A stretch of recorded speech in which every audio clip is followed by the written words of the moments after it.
Hai guys, perkenalkan nama aku Elsa Krisyanistra SIP, jurusan Teknologi Pangan 2019 Universitas Diponegoro. Pada video kali ini aku akan melakukan uji ranking sampel susu coklat. Tapi sebelum memulai percobaan, kita membahas sedikit mengenai apa itu uji ranking. Jadi, uji ranking merupakan sebuah uji yang dilakukan untuk mengurutkan dua sampel atau lebih berdasarkan intensitas dan atribut yang dirancang menurut tingkat kesukaan untuk memilih produk yang terbaik atau yang terburuk dengan menambah atau mengurangi jumlah atribut yang digunakan, kualitas secara keseluruhan pada responden pada saat yang sama.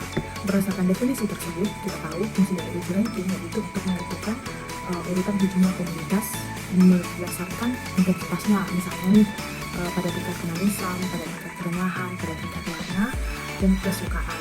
Dan pada akhir dari uji tersebut akan memberikan urutan dan umumnya urutan yang digunakan adalah nomor 1 untuk menyatakan nilai atau peringkat tertinggi, diikuti dengan nomor 2 dan seterusnya sebagai mutu yang lebih rendah.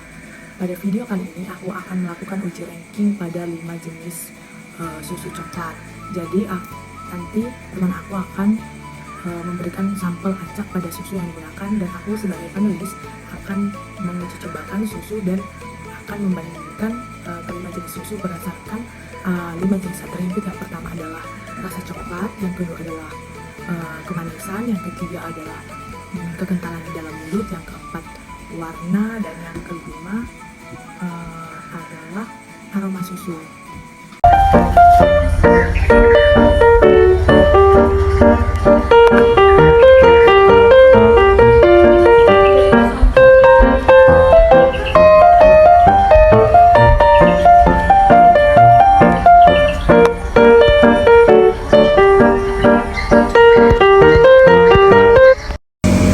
Atribut yang pertama adalah tingkat kemanisan.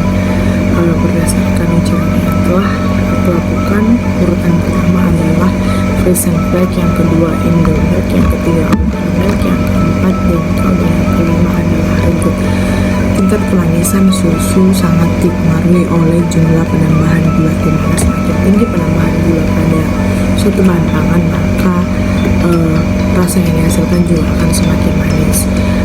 Berdasarkan komposisi, Frisian Flag memiliki kandungan gula yang paling tinggi, dan yang terakhir adalah Regut.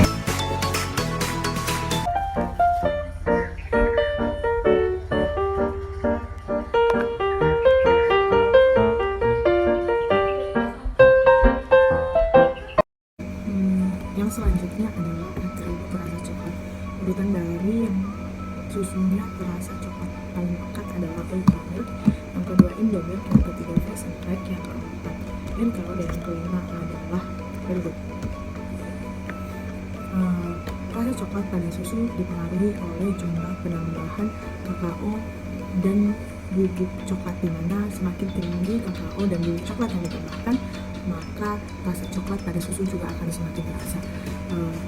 Penambahan bubuk kakao yang semakin tinggi ditandai oleh tingginya kadar kolesterol pada susu, di mana pada susu ini kadar kolesterol tertinggi memang ada pada Ultra Milk, yaitu sebesar 6 mg, diikuti oleh Indo Milk sebesar 5 mg, yang ketiga adalah ini sebesar porsinya 10 mg dengan kajian takarannya 225 gram ya.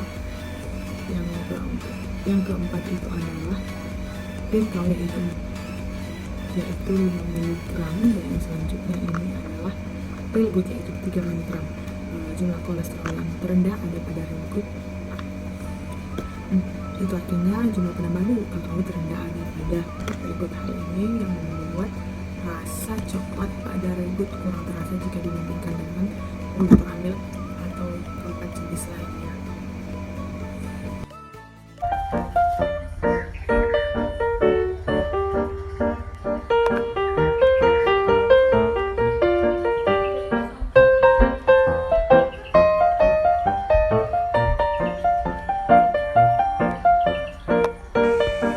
Bongkos susu disebabkan oleh penggunaan jenis susu yang digunakan, di mana pada Bentol ini komposisinya terbuat dari padatan susu sapi. Hal inilah yang menyebabkan susu Denkau memiliki aroma khas susu sapi yang sangat kuat dibandingkan jenis yang lainnya. Sedangkan Real Good berada pada urutan terakhir, di mana Real Good ini terbuat dari adanya susu skim bubuk dan creamer nabati, di mana susu skim bubuk ini hanya menggunakan proteinnya saja, di mana lemak susu sudah diambil. Padahal kita ketahui bahwa lemak pada susu akan menyebabkan senyawa volatil terlepas saat terjadi reaksi Maillard, di mana senyawa volatil ini akan menyebabkan aroma khas susu. Hal inilah yang membuat bahwa Real Good berada pada urutan terakhir, dan yang kedua adalah Indomilk dengan penggunaan komposisi yaitu susu sapi segar ditambah dengan susu skim bubuk, begitu juga dengan Ultramilk dan Fresh and Flake.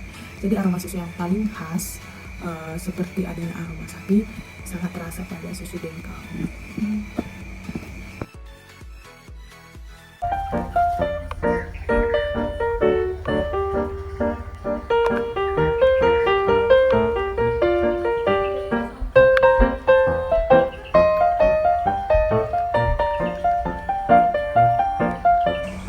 Atribut yang selanjutnya adalah kekentalan susu di dalam mulut.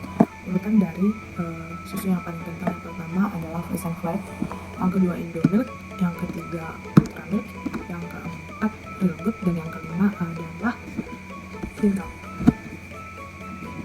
Fresh and Flake berada di urutan pertama, hal ini karena kandungan gula yang tinggi yang terdapat pada Fresh and Flake, di mana semakin tinggi kandungan gula yang digunakan, maka susu yang dihasilkan juga semakin kental karena gula akan meningkatkan total pada kadar larut, di mana saat proses pemanasan gula dapat mengurangi kadar air di dalam bahan pangan. Selain itu, Fresh and Flake juga berada pada urutan yang pertama. Ini dikarenakan oleh penggunaan susu skim bubuk, di mana susu skim bubuk ini akan meningkatkan total pada kadar gula dan meningkatkan viskositasnya. Hal ini juga ada pada Indomilk, yaitu dengan komposisi skim bubuk yang ditambahkan, dan juga Ultramilk dan juga Real Good. Dan pada urutan terakhir adalah susu Denkau, di mana susu ini tidak menggunakan susu skim bubuk, dan Denkau merupakan jenis susu di antara yang kelima ini dengan kandungan gula yang paling rendah. Hal inilah yang membuat viskositas Denkau di dalam mulut lebih rendah dibandingkan dengan keempat jenis susu lainnya.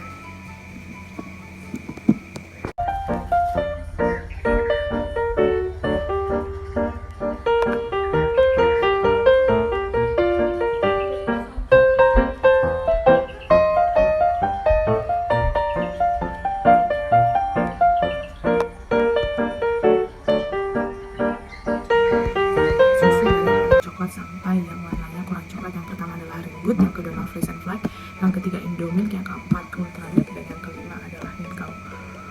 Warna coklat pada susu coklat dipengaruhi oleh kakao yang ditambahkan pada susu, di mana semakin tinggi jumlah kakao yang ditambahkan, maka warna yang dihasilkan juga akan semakin coklat dan semakin pekat. Selain itu, warna coklat pada susu juga dipengaruhi oleh reaksi Maillard, di mana reaksi Maillard ini merupakan reaksi non-enzimatik yang berhubungan saat reaksi terjadi antara protein dan komponen-komponen karbohidrat, terutama derivasi gula. Reaksi Maillard ini akan menghasilkan pigmen-pigmen melanoid sehingga menghasilkan warna coklat pada bahan pangan, terutama saat terjadi proses pemanasan.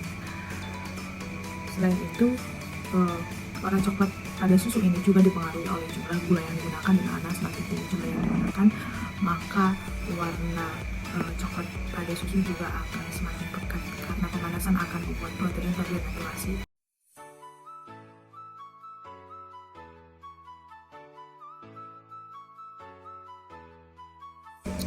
Secara overall, berdasarkan 5 atribut yang telah aku ujikan, aku lebih menyukai susu Fresh and Flake karena menurut aku tingkat kemanisan dan 4 atribut lainnya sudah pas dan yang paling sering aku konsumsi, dan yang paling kurang aku sukai atau tidak aku sukai pada urutan terakhir adalah Real Good. Aku tidak tahu tadi rasanya kayak menurut aku sedikit aneh karena gulanya rasanya sedikit pahit, dan menurut aku mungkin tidak akan aku beli lagi. Tapi kembali lagi bahwa uji ranking adalah uji yang bersifat subjektif sehingga tidak dapat dijadikan sebagai pedoman untuk tingkat kesukaan secara keseluruhan pada setiap orang. Berdasarkan uji yang telah dilakukan, dapat kita ketahui bahwa kelebihan dari uji ranking yang dilakukan yang pertama itu adalah praktis, yang kedua itu cepat dilakukan. Kepraktisan dari uji ranking yang dilakukan adalah instruksi yang digunakan tidak terlalu rumit dan sulit, dan hampir bisa dilakukan oleh setiap panelis, hampir setiap orang, sehingga akan hanya memakan waktu yang cepat. Sedangkan untuk kelemahannya adalah terbatasnya jumlah contoh yang dapat diujikan, membuat peringkat sampai 6 sampel masih mudah dilakukan bagi panelis. Tetapi jika lebih dari 6, kemungkinan panelis akan bingung untuk mengurutkan karena terlalu banyak dan mungkin sudah lepas setelah mencicipi 3 atau 4 jenis sampel yang diujikan. Kesalahan yang mungkin terjadi dalam percobaan yang pertama itu tentunya adalah kesadaran merek, di mana ketika sudah mengetahui merek dan sudah biasa untuk dikonsumsi, beberapa panelis akan langsung mengingat bahwa dia sedang mengkonsumsi produk tersebut, sehingga menganggap produk tersebut yang paling enak dalam segala atribut yang telah dilakukan dan mengabaikan produk lain. Kesalahan yang kedua adalah kondisi psikologis panelis, di mana kondisi yang kurang baik atau biasa disebut sedang tidak mood akan membuat ujian melakukan kurang akurat. Dan yang ketiga kesalahan itu adalah tidak meminum air putih saat pergantian pada produk lain, sehingga masih tersisanya sampel yang lain setelah akan mengujikan sampel selanjutnya, mengakibatkan kurang akuratnya ujian yang dilakukan.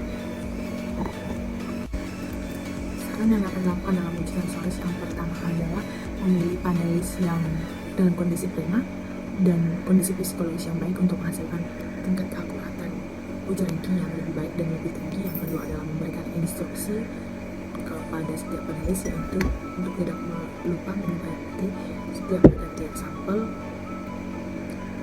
Dan yang ketiga adalah memberikan nomor acak sehingga kesadaran akan merek intensitasnya belum berkurang.